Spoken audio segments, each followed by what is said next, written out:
Good evening.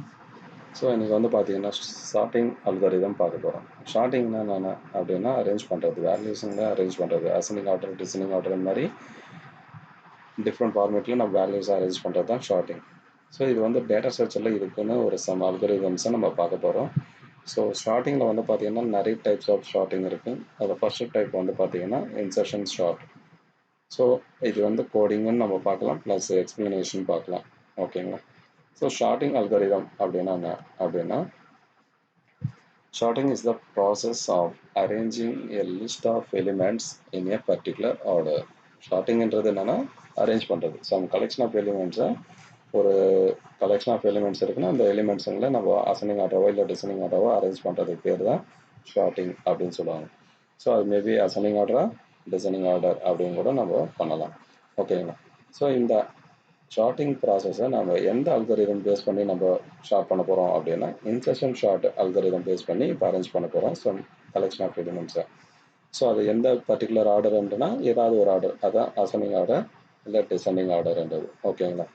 So அது எப்படின்றத நம்ம பார்க்கலாம். In insertion short algorithm, every iteration moves an element from unsharted portion to shorter portion until all the elements are shorted in the list. So இந்த அல்காரிதமில் இப்போ நம்ம first types of sorting மெத்தடில் பார்த்தீங்கன்னா இந்த அல்காரிதமில் எந்த ப்ராசஸ் பேஸ் பண்ணி நம்ம short பண்ண போகிறோம் அப்படின்னா, இப்போது சம் கலெக்ஷன் ஆஃப் எலிமெண்ட்ஸை நம்ம அரே டைப்பில் எடுத்துக்கிறோம். அந்த அரே டைப்பில் இருக்கக்கூடிய எலிமெண்ட்ஸை வந்து என்ன பண்ணுறாங்கன்னா ரெண்டு பார்ட்டாக பிரிச்சுக்க சொல்கிறாங்க. ஒன்று ஷார்ட்டட் போர்ஷன், இன்னொன்று வந்து அன்ஷார்ட்டட் போர்ஷன் அப்படின்னு ரெண்டு பார்ட்டை பிரிச்சுட்டு அதில் நம்ம என்ன பண்ணோம்னா ஒவ்வொரு வேல்யூஸும் கம்பேரிசன் பண்ணிவிட்டு என்ன பண்ண போகிறோன்னா அன்ஷார்ட்டட் போர்ஷனில் இருக்கக்கூடிய வேல்யூஸெல்லாம் ஷார்ட்டட் போர்ஷனுக்கு கொண்டு வர போகிறோம். எப்போன்னா எல்லா எலிமெண்ட்ஸும் டிசெண்டிங் ஆர்டரவோ இல்லை அசெண்டிங் ஆர்டரவோ அரேஞ்ச் பண்ணுற வரைக்கும். ஓகேங்களா? அதுதான் இந்த அல்காரிதமில் நம்ம பண்ண போகிறோம். அதுதான் இந்த அல்காரிதமில் இருக்கக்கூடிய மெயின் கான்செப்ட், லாஜிக். ஓகேங்களா? ஸோ அன்ஷார்ட்டடு ஷார்ட்டடு ரெண்டு பார்ட்டாக பிரிச்சுட்டு அதில் அன்ஷார்ட்டட்லேருந்து ஒவ்வொரு வேல்யூஸும் நம்ம என்ன பண்ண போகிறோம்னா கம்பேரிசன் பண்ணிவிட்டு ஷார்ட்டடாக மாற்ற போகிறோம். அது எப்படின்றத நம்ம இங்கே பார்க்கலாம். ஸோ இப்போ இங்கே வந்து பார்த்தீங்கன்னா அதுக்கு ஸ்டெப்ஸும் வந்து கொடுத்துருக்காங்க. ஸோ அதில் ஃபஸ்ட்டு ஸ்டெப் வந்து பார்த்தீங்கன்னா assume that first element in the list is in shorted portion. So நம்ம கொடுக்குற அதே லிஸ்ட்டில் ஃபஸ்ட்டு எலிமெண்ட்டை வந்து நம்ம என்ன பண்ணுறோன்னா ஷார்ட்டட் போர்ஷனுக்கு கொண்டு வந்துடுங்கன்றாங்க. கொண்டு வந்ததுக்கப்புறம் ரிமைனிங் வந்து அன்ஷார்ட்டட் போர்ஷனில் இருக்கும். ஓகேங்களா? ஸோ நம்ம எடுத்துக்கிற கலெக்ஷன் ஆஃப் எலிமெண்ட்ஸாக அதே டைப்பில் இருக்குன்னு சொன்னால அதில் ஃபஸ்ட்டு எலிமெண்ட்டை என்ன பண்ணுறோன்னா ஷார்ட்டட் போர்ஷன் கொண்டு வந்துடுங்க, ரிமைனிங்லாம் அன்ஷார்ட்டட் போர்ஷனில் இருக்கட்டும். அதுக்கப்புறம் நம்ம என்ன பண்ணணும்னா ஸ்டெப் 2ல் அந்த அன்ஷார்ட்டட் போர்ஷனில் இருக்கக்கூடிய வேல்யூஸுங்களை ஒவ்வொன்றுத்தையும் நம்ம என்ன பண்ண போகிறோம்னா ஷார்ட்டட் போர்ஷனுக்கு கொண்டு வர போகிறோம் ஒரு ஆர்டர் பேஸ் பண்ணின்னு சொன்னேன். அதுதான் செகண்ட் ஸ்டெப்பில் நம்ம பண்ண போகிறோம். தேர்ட் ஸ்டெப்பில் என்ன பண்ண போகிறோம்னா இதே ப்ராசஸை நம்ம என்ன பண்ண போகிறோம்னா ரிப்பீட் பண்ணிகிட்டே வர போகிறோம். எது வரைக்கும் அப்படின்னு பார்த்தீங்கன்னா அன்ஷார்ட்டட் போர்ஷனில் இருக்கக்கூடிய எல்லா வேல்யூஸும் ஷார்ட்டட் போர்ஷனுக்கு கொண்டு வர வரைக்கும். ஓகேங்களா? ஸோ இந்த ப்ராசஸ் வந்து ரிப்பீட் பண்ணிகிட்டே இருக்கணும். அது எப்படி கொண்டு வர்றாங்க, இந்த அல்காரிதம் எப்படி வேலை செய்யுதுன்றது தான் நம்ம இன்னைக்கு டீட்டெயில்டாக பார்க்கலாம் நம்ம. ஓகேங்களா? ஸோ இப்போ அதில் வந்து பார்த்தீங்கன்னா ஒரு சின்ன எக்ஸாம்பிள் எடுத்திருக்கேன். So consider the following unsorted list of elements. So இங்கே வந்து பார்த்தீங்கன்னா சம் கலெக்ஷன் ஆஃப் எலிமெண்ட்ஸை அரே டைப்பில் நான் எடுத்திருக்கேன். ஸோ இந்த இன்சர்ஷன் அல்காரிதம்னுடைய கான்செப்ட் என்னென்னா நம்மளுக்கு கொடுத்த கலெக்ஷன் ஆஃப் வேல்யூஸை ரெண்டு பார்ட்டாக பிரிச்சுக்கோங்க. ஒன்று ஷார்ட்டட் ஒன்று, இன்னொன்று வந்து அன்ஷார்ட்டட் போர்ஷன். ஆமாம் தானே?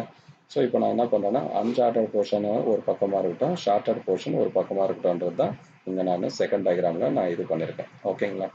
ஸோ ஃபஸ்ட்டு அங்கே 15ன்றது ஃபஸ்ட் எலிமெண்ட்டு. அதுக்கு முன்னாடி வந்து பார்த்தீங்கன்னா ஷார்ட்டடாக வச்சுருக்கேன், அன்ஷார்ட்டட்ன்றது ரிமைனிங்லாம். இது வரைக்கும் எதுவுமே நம்ம ஷார்ட் பண்ணாதனால அது ஷார்ட்டட் போர்ஷனில் நமக்கு எம்டியாக தான் இருக்கும்.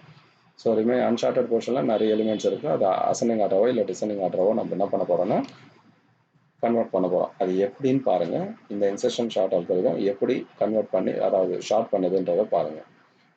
ஸோ இப்போ என்ன பண்ண போகிறோம் அப்படின்னா மூவ் தி ஃபர்ஸ்ட் எலிமெண்ட் 15. அதாவது ஃபர்ஸ்ட் எலிமெண்ட்டை நம்ம என்ன பண்ணணும் அன்ஷார்ட்டட் போர்ஷன்லேருந்து ஷார்ட்டட் போர்ஷனுக்கு கொண்டு வரணும். அதானே சொன்னாங்க ஃபர்ஸ்ட் ஸ்டெப்பில் வந்து பார்த்தீங்கன்னா take the first element from the unsorted portion. So first element என்ன இங்கே 15. ஸோ அந்த எலிமெண்ட் வந்து நம்ம என்ன பண்ண போகிறோம்னா ஷார்ட்டட் போர்ஷனுக்கு கொண்டு வர்றோம். இப்போ அதை வச்சு தான் நம்ம என்ன பண்ண போகிறோம் ப்ராசஸை ஸ்டார்ட் பண்ண போகிறோம். எப்படின்னு பாருங்கள். இப்போ ஷார்ட்டட் போர்ஷன் கொண்டு வந்தாச்சு, அன்ஷார்ட்டட் போர்ஷனில் ரிமைனிங்லாம் இருக்குது செகண்ட் எலிமெண்ட்லேருந்து. ஸோ இப்போ நம்ம கம்பேரிசன் பண்ணுறதுக்கு இன்னொரு எலிமெண்ட் கூட நமக்கு வேணும் அப்படி தானே. ஸோ அதனால் மறுபடியும் நம்ம என்ன பண்ணுறோன்னா அன்ஷார்ட்டட் போர்ஷனில் இருக்கக்கூடிய 20ன்ற வேல்யூவும் நம்ம என்ன பண்ணுறோம் ஷார்ட்டட் போர்ஷனுக்கு கொண்டு வந்துடுறோம். அதுதான் இங்கே 15 20 அப்படின்றது இந்த இடத்துல இருக்கும்.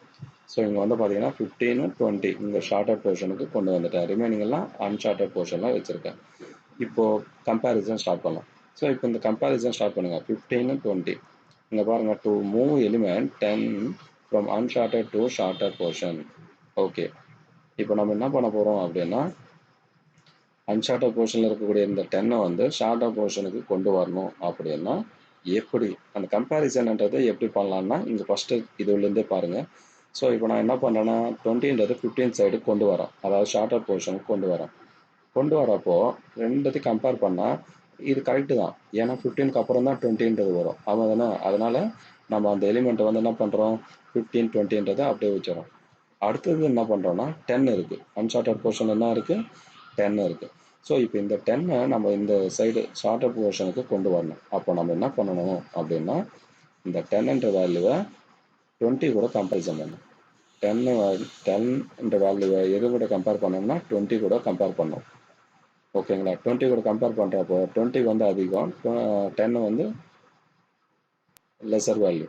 ஸோ அப்போ நம்ம என்ன பண்ணோம்னா ஸ்வாப் பண்ணணும். அப்போ ஸ்வாப் பண்ணோம்னா நடக்கும், அப்படியே எக்ஸ்சேஞ்ச் பண்ண வேண்டியது தான். 10 வந்து ஃபார்வர்டில் போய்டும், சாரி 10 வந்து இந்த ஷார்ட்டட் போர்ஷனுக்கு கொண்டு வரும். ஓகேங்களா, அதுக்கப்புறம் அந்த 10ன்றது இந்த 20 பிளேஸுக்கு வந்துச்சுன்னா அது பக்கத்தில் 15 இருக்குது. ஸோ அதுவும் கூட நம்மளுக்கு என்ன பண்ணணும்னா கம்பேரிசன் பண்ணணும். ஓகேங்களா, ஸோ இப்போ இந்த 10ன்ற வேல்யூ நான் 20யோட கம்பேரிசன் பண்ணுறப்போ 10 வந்து லீஸ்ட் வேல்யூ. அதனால் நான் என்ன பண்ணுறேன், இந்த 20 வந்து இந்த சைடு கொண்டு வந்துட்டு 10 வந்து 20 பிளேஸுக்கு போய்டும். மறுபடியும் அந்த 10 வந்து என்ன பண்ணணும்னா 15ஓட கம்பேரிசன் பண்ணணும். 15ஓட கம்பேரிசன் பண்ணால் 10ன்றது தான் கம்மியான வேல்யூ. ஸோ அந்த ஃபஸ்ட்டு பிளேஸில் அப்படின்னா ஒன்றா 10 வந்து பிளேஸ் ஆகிடும், நெக்ஸ்ட்டு வந்து 15 பிளேஸ் ஆகும். ஓகேங்களா, அது எப்படி சார்னா இந்த மாதிரி பாருங்கள், இங்கே பாருங்கள். அப்போது அந்த ஸ்டெப்பை வந்து நம்ம ஷார்ட் அவுட் பண்ணால் அந்த 15ன்றது அன்ஷார்ட்டட் போர்ஷன்லேருந்து நம்ம என்ன பண்ணோம் 20 15ஓட கம்பேரிசன் பண்ணிகிட்டே வந்து லாஸ்ட்டில் என்ன பண்ணோம் 15 20 விட 10ன்றது கம்மியான வேல்யூனால ஃபஸ்ட்டு பிளேஸில் வச்சாச்சு. ஸோ இப்போ 15 20 என்ன ஆச்சு, மூவ் ஆயிடுச்சு. அப்படி தானே, ரைட் சைடில் என்ன ஆச்சுன்னா மூவ் ஆயிடுச்சு. இப்போ மறுபடியும் அதே மாதிரி அன்ஷார்ட்டட் போர்ஷனில் இருக்கக்கூடிய இன்னொரு வேல்யூ என்ன, இது கம்பேரிசன் பண்ணுங்கள் 30யோட, சாரி இந்த 13ன்ற எலிமெண்ட்டை 20யோட கம்பேரிசன் பண்ணுறப்போ ஹையர் வேல்யூ தான் 30. ஓகே, அப்போது ஸ்வாப் பண்ண தேவையில்லை. அப்போ 30ன்றது 15ஓட கம்பேரிசன் பண்ணால் 30 வந்து ஹையர் வேல்யூ, நோ ஸ்வாப். 10ஓட கம்பேரிசன் பண்ணால் higher value, so no swap. அதனால் நான் என்ன பண்ணுறேன், அந்த 30ன்றதை ஷார்ட்டட் போர்ஷனுக்கு கொண்டு வந்துடுறேன், எந்த ஒரு ஸ்வாப்பிங் இல்லாமல். ஓகேங்களா, இப்போ இந்த டயக்ராம்லேருந்து நெக்ஸ்ட் என்ன பண்ண போகிறோம், அன்ஷார்ட்டட் போர்ஷனில் 50 இருக்குது, அந்த 15ன்ற வேல்யூவை 30 20 15 10 இது 4 வேல்யூவோட கம்பேரிசன் பண்ணால் 15ன்றது ஹையர் வேல்யூ தான். There is no swap. அங்கே வந்து ஸ்வாப் பண்ண வேண்டிய அவசியமே நம்மளுக்கு தேவைப்படாது. அதனால் நம்ம என்ன பண்ணோம்னா அந்த 15ன்றதை ஷார்ட்டட் போர்ஷன் கொண்டு வந்துடுறோம், அப்படியே ப்ளேஸ் பண்ணிடுறோம். அடுத்தது என்ன பண்ணுறோம்னா 18. ஸோ இந்த 18ன்றது என்ன பண்ணோம்னா இந்த ஷார்ட்டட் எலிமெண்ட் இருக்குல்ல அதோட நம்ம கம்பேரிசன் பண்ணோம். அதோட நம்ம கம்பேரிசன் பண்ணுறப்போ பார்த்தீங்கன்னா இங்கே 50 இருக்குது, 30 20 15 10 ஒவ்வொரு எலிமெண்ட்டோட கம்பேரிசன் பண்ணோம். ஸோ 50யோட கம்பேரிசன் பண்ணுறப்போ நம்மளுக்கு என்ன ஆகுதுன்னா 18 வந்து 50யோட கம்பேரிசன் பண்ணால் கம்மியான வேல்யூ. ஸோ அப்போ 18 இங்கே வரணும். மறுபடியும் 30யோட கம்பேரிசன் பண்ணால் லெசர் வேல்யூ. ஸோ 30ன்ற முன்னாடி 18 வரும். மறுபடியும் 20யோட கம்பேரிசன் பண்ணுறப்போ 18ன்றது கம்மியான வேல்யூ. ஸோ அப்போ 20க்கு பிஃபோராக என்ன வரும்னா 18ன்றது பிளேஸ் ஆகிடும். ஓகேங்களா, அப்போ 20க்கு முன்னாடி என்னன்னா 18ன்றது பிளேஸ் ஆகிடும். ஸோ அப்போ நம்மளுக்கு 3 வேல்யூ ஸ்வாப் பண்ணி அந்த 20க்கு பிஃபோராக நம்ம என்ன பண்ணோம்னா அந்த 18ன்ற வேல்யூவை கொண்டு வந்துட்டோம். எப்படி சார்னா இந்த மாதிரி. ஓகேங்களா, அப்போ நம்மளுக்கு ஷார்ட்டட் போர்ஷனில் இப்போ 6 எலிமெண்ட்ஸ் ஆட் ஆகிடுச்சு பாருங்கள். நெக்ஸ்ட் வந்து பார்த்தீங்கன்னா அன்ஷார்ட்டட் போர்ஷனில் இன்னும் 2 வேல்யூஸ் இருக்குது. ஸோ 5ன்றது இப்போ கம்பேரிசன் பண்ணோம், எதுங்கூட 50 30 20 18 15 10. ஸோ இப்போ எல்லா வேல்யூஸோட கம்பேரிசன் பண்ணுங்கள். 5ன்றது 50யோட கம்பேரிசன் பண்ணால் ஸோ கம்மியான வேல்யூ 5 தான். ஸோ அப்போ அதுக்கு பிஃபோராக ஸ்வாப் பண்ணணும். மறுபடியும் 30 வருது, 30யோட கம்மியான வேல்யூ 5 தான், ஓகே ஸ்வாப் பண்ணணும். 20யோட கம்பேரிசன் பண்ணால் ஸோ அந்த மாதிரி 10 வரைக்கும் கம்பேரிசன் பண்ணால் அப்போ 5ன்றது என்ன ஆகும்னா ஃபஸ்ட்டு பிளேஸில் வந்துடும், ரிமைனிங்கு பேக்கில் போயிடும். அதாவது அந்த எலிமெண்ட் ஆட் ஆகிடுச்சுன்னா ரிமைனிங்கில் பேக்கில் போயிடும். ஸோ இப்போ அன்ஷார்ட்டட் போர்ஷனில் ஒரே வேல்யூ. ஸோ இதை வந்து நம்ம என்ன பண்ணோம் 50யோட கம்பேரிசன் பண்ணோம். கம்பேரிசன் பண்ணப்போ 45 விட 50 வந்து அதிகம். ஸோ அப்போ 50 வந்து லாஸ்ட்டில் போய்டு 45 இங்கே போடும். மறுபடியும் 45 வந்து 30யோட கம்பேரிசன் பண்ணால் 45 தான் அதிகம். ஸோ 30ன்றது கம்மி. அப்போ ஸ்வாப் பண்ண வேண்டிய அவசியம் இல்லை. ஸோ அதனால் நம்ம என்ன பண்ணோன்னா அப்படியே விட்டுறோம். ஸோ அந்த 30 அதுக்கப்புறம் என்ன பண்ணுறோம் அந்த 30யோட ஸ்டாப் ஆகிடும் ஸ்வாப்பிங். ஏன்னா 45ன்றது 30 விட அதிகம். அதனால் வந்து 30க்கு அப்புறம் தான் 45 வரதுனால நம்ம அந்த இடத்துல ப்ளேஸ் பண்ணிடுறோம். இப்போ வந்து பார்த்தீங்கன்னா ஷார்ட்டட் சைடில் வந்து பார்த்தீங்கன்னா எல்லா எலிமெண்ட்டும் ஷார்ட்டட் ஆகிடுச்சு. அன்ஷார்ட்டட் போர்ஷன் வந்து எம்டி ஆகிடுச்சு. ஸோ இந்த ப்ராசஸ் வந்து நம்ம என்ன பண்ணோம், இந்த கம்பேரிசன் வந்து பார்த்தீங்கன்னா கடைசி வரைக்கும் நம்ம என்ன பண்ணோம், எல்லா எலிமெண்ட்ஸும் கம்பேரிசன் பண்ணி லாஸ்ட்டு அன்ஷார்ட்டடு வந்து எம்டி ஆகிற வரைக்கும் நம்ம கம்பேரிசன் பண்ணிகிட்டே வந்தோம்.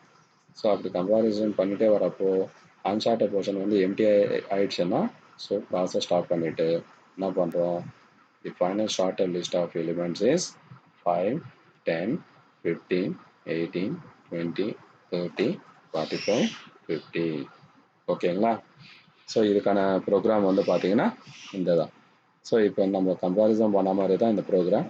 இந்த ப்ரோக்ராம் வந்து பார்த்தீங்கன்னா ஒரு வாட்டி ட்ரை பண்ணுங்கள். இந்த ப்ரோக்ராம் ஆல்ரெடி நான் வந்து சிங்கிள் லிங்க் லிஸ்ட்டு, ஸ்டாக்கு, கியூஸ் இந்த மாதிரிலாம் நிறைய பெரிய பெரிய ப்ரோக்ராம்லாம் நான் உங்களுக்கு கற்றுக் கொடுத்துருக்கேன்.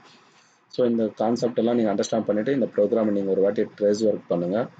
ட்ரேஸ் ஒர்க் பண்ணிவிட்டு ப்ராக்டிஸ் பண்ணிவிட்டு நம்மளுக்கு இந்த இன்சர்ஷன் அல்காரிதம் வந்து கரெக்டாக இந்த ப்ரோக்ராமுக்கு மேட்ச் ஆகுதான்னு பார்த்துட்டு எனக்கு சொல்லுங்கள்.